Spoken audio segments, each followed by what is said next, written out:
بسم الله الرحمن الرحيم. ازيكم يا حبايبي؟ عاملين ايه؟ كل سنه وانتم طيبين. النهارده بقى معاكم شغل جديد خالص اللي هي تيجان العرايس. زي ما انتم شايفين كده. التيجان دي شغلها سهل وبسيط جدا جدا بالعدد وباللف. انا هعلمكم ازاي تعملوها واحده بواحده، وان شاء الله هتتقنوها. اي عروسه بقى او اي بنوته عايزه تحضر مناسبه تقدر ان هي تنفذها وتعملها بكل سهوله. بصوا جمال التاج، ما شاء الله جميل جدا جدا. ده بقى من النحاس الابيض ومن النحاس الاحمر، وده بيجي من الموسكي او من حاره اليهود. وبرده اللولي والكريستال برضو بيجي من الموسكي. في انواع اسمها تفسيره، وفي انواع اسمه لولي وخرز اللي هو الالماظ والكريستال. وكل انواع الخرز موجود هناك، اللي انتوا حابين تشتغلوا بيه فانتوا بتروحوا تجيبوه. العده هي اللي انتوا شايفينها اللي معاكم على طول بشتغل بيها. انا هاخد 60 سنت كده من السلك زي ما انتوا شايفين، وهتنيه اتنين يعني احط الطرفين قصاد بعض وهتنيه بالنص. وبعد كده هقوم ايه بالظبط اهو بالنص. لازم يكونوا لو هنشتغل الغرزه اللي انا بوريها لكم يبقوا الاتنين طول بعض. فهنحط لولايه واحده كده بس، وهنلفها اهي حوالي يا اما 8 لفات يا اما 10 لفات. انا عامله ديت 10 لفات، طبعا على حسب الحجم اللي انتوا عايزينه والطول اللي انتوا عايزينه. جيت انا بقى على خرز التفسير الصغير اللي هو عامل زي الكريستال بس صغير خالص، او زي خرج النجف، هو اسمه كده. وهقوم لفه يعني يا 3 لفات 4 لفات، وبعدين اروح لفه السلكتين على بعض 3 لفات. ده ضروري اولا عشان التدرج بتاع الوردات اللي هعملها او الورق اللي هعمله، وعلشان كمان على حسب الشكل اللي انا عايزاه. اهو انا لضمت 4 خرزات في كل سلك في كل ناحيه، هلفه وبعد كده هلف الكل 3 لفات. لو انتوا عايزين اطول من كده بتلفوا 4 لفات او ما يزيدش عن 5 يعني. فلا بس هي شكلها حلو وهي 3 لفات بتبقى شكلها جميل يعني. بصوا 1 2 على حسب بقى، وبقوم لفه كل 3 لفات.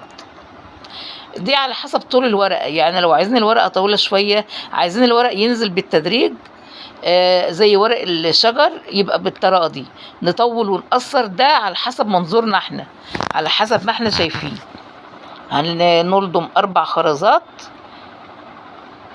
اهي، وهنلف 3 يجي 4 5 لفات كده في دي في الورقه، وبعدين الكل 3 لفات السلكتين على بعض زي ما انتوا شايفين بالطريقه دي. انا طولت في الغرزه دي قلت علشان ايه تقدروا تعملوها، وانا حتى يعني مرضتش اقطع منها حته، انا قلت اكملها لكم للاخر عشان دي هي اللي بيتبنى عليها التيجان، وهي اللي اتبنى عليها الشغل كله، شغل التلضيم ده.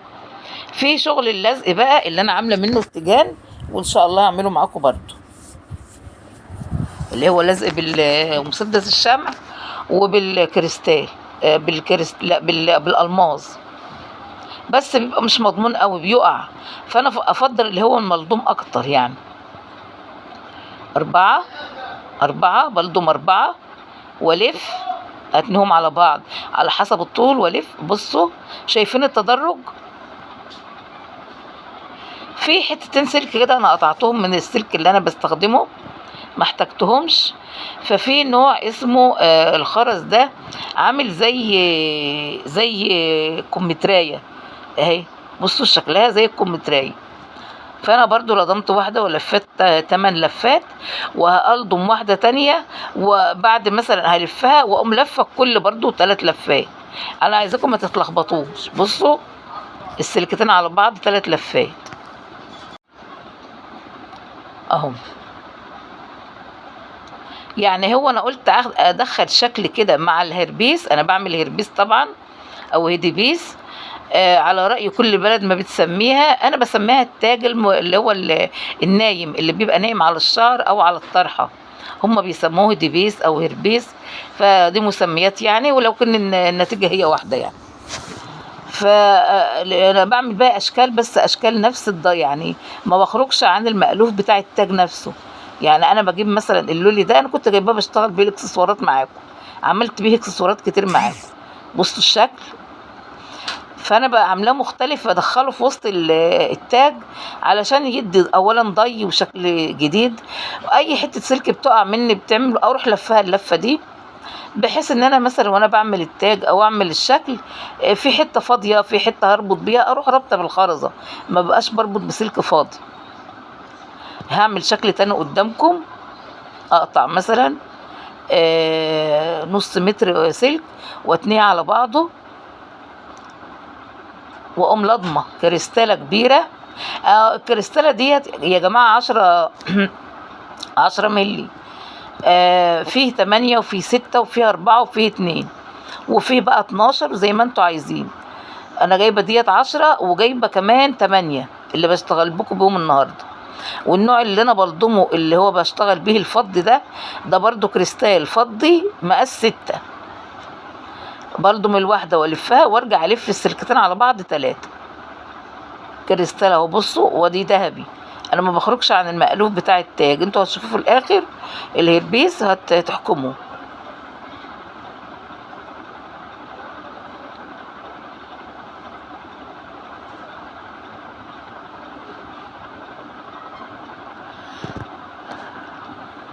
الخاتم ده اللي انا لابساه انا كنت عاملاه معاكم بس على قناه منوعات ابو مسلم ونصره. كان حاجه مكسوره من حاجه وانا عملته خاتم بالشكل ده. اجى شكله تحفه، انا حباه، بحب الوانه، هو الوانه جميله قوي، الماس فاتح على الماس احمر على الماس ابيض. هو مش باين قوي في التصوير لكن شكله حلو قوي. المهم انا خلصت اهوت الخرز اللي انا لضمته برضو على شكل ورقه كده زي ما انتم شايفين. بلضم الواحده والفها والف كل الثلاث اهو، وارجع الف السلكه للاخر عشان ايه اقدر اربطه برضو في ايه في السلكه اللي انا هاخدها اللي هي العموميه اللي هربط عليها الورق ده كله اهو بالطريقه اللي انتم شايفينها دي اهو. بصوا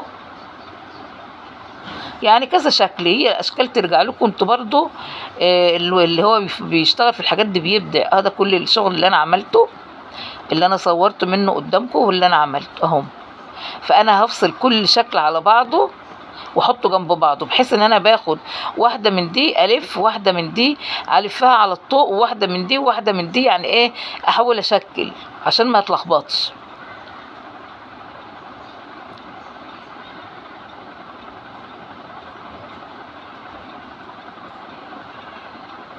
اهو. هم كده شكلهم تحفة يعني. لما تجمعوا بقى مع بعض اي شكل على التاج هيديكم منظر خرافة. وبعدين الميزة في التاج ده ان انتوا لاضمين كله، يعني كل حاجة ملضومة، مفيش حاجة تقع، مفيش حاجة تتشال. حتى انا لما جيت اعمل الطوق انا لفيت عليه القماش من الخارج ومن الداخل يعني كله، بحيث لما اجي الزق الخرز ما يقعش، الخرز ما بيقعش من على القماش. بصوا هوريكم بس ديت انا نسيت اوريها لكم في الاول. انا بلضم كريستاله كده اهي، وبعدين بالسلكتين الاتنين اروح لضمه، يعني الاتنين بحطهم جنب بعض ما بحطش واحده، بقوم لضمه الاتنين في قلب الخرزه اهو.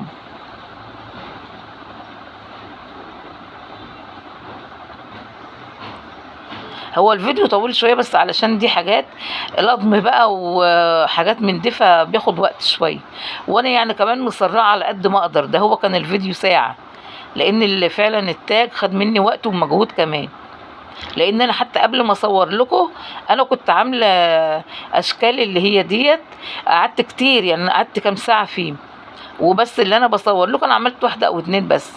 وكمان الفيديو خد ساعه، تخيلوا. انا خدت العدد اللي انا عاوزاه خلاص، هقوم لضمه واحده في فرده واحده واقوم لفه بقى عشان اقدر ان انا ايه احبس الخرز ما يقعش لو انا لفيت كده السلك عادي.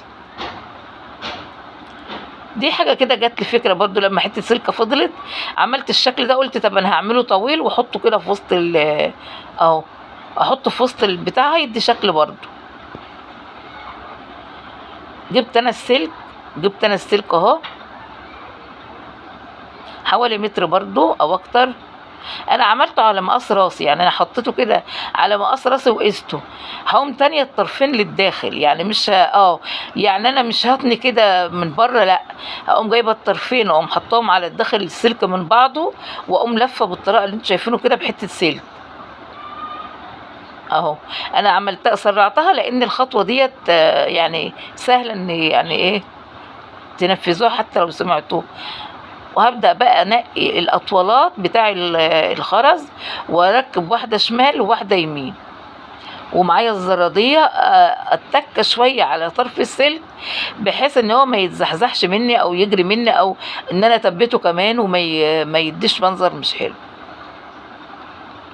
بعمل واحده شمال وواحده يمين وبشكل بقى، يعني بحط مثلا واحده فيها خرزه كمثرى، واحده فيها الخرزه الواحده اللي هي الكريستاله اهو.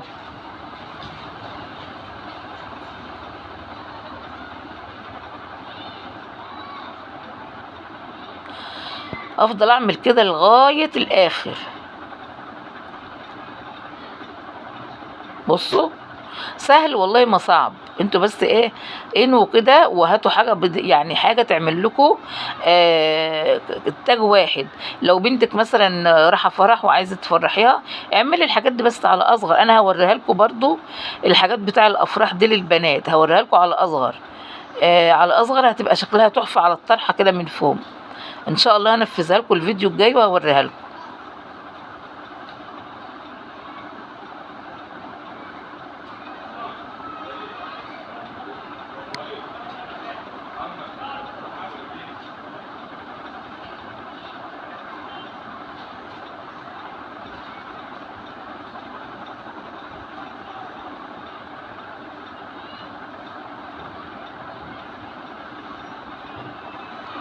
افضل الف فيه كده لغايه ما املاه كله او اخلص الكميه بتاعتي. خلاص انا لفيته اهو كله، كل الكميه اللي معايا ابدا اوزعه او اظبطه، كل شويه نوزع فيه ونظبط فيه، لان طبعا من مسكه ايدنا والشغل والبتاع. تخيلوا المنظر الحقيقي فعلا تحفه. ابدا الف الستان، شريط ستان، ممكن الشريط ده وممكن الشريط التاني اللي فيه لمعه، بس انا ما حبيتش احط اللي فيه لمعه، انا حبيت احط الابيض علشان يعني ايه يكسر ان الخرز كتير شويه، لان الهربيس انتوا عارفين ان هو بياخد خرز كتير وبياخد شغل كتير عن التاج حتى. هبصوا خلاص انا لفيت عليه الستان من قدام ومن ورا.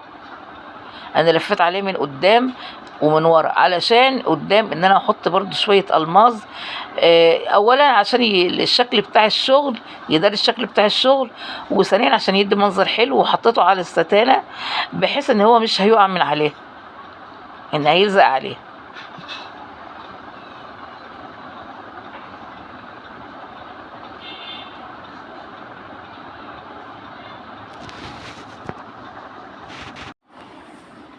اهو انا لزقت الخرز اهو يا حبايبي، الكريستال قصدي الالماظ لزقته. هبدا اظبط الطوق على حسب ما احنا هنلبسه، ممكن يتساب كده وممكن تتنوب على حسب بقى المناسبه. بيتحط فوق الطرحه التحجيبه، يعني لو بنت هتلبسه في خطوبه او خطوبتها بيتحط فوق الطرحه التحجيبه، لو هيبقى دخله فرح يعني. لو بنت هتلبسه في فرح صاحبتها، اختها، اخت جوزها، اخت عريسها، مش عارف ايه الكلام ده كله، برضو بتلبسه وتلف في الطرحه عادي وتعمله. طبعا ده هيبقى كتير شغل، طب فده هيبقى محتاج عروسه، لكن احنا في الاصل ممكن ان احنا نعمله اللي هو بقى للصغير، للبنات الصغيرات اللي هم بقى عايزين يلبسوه. يا خير فين خلصت. بصوا الشكل جماله بعد ما خلص اهو. انا جبت لكم خلفيه سمرا بس عشان يبان.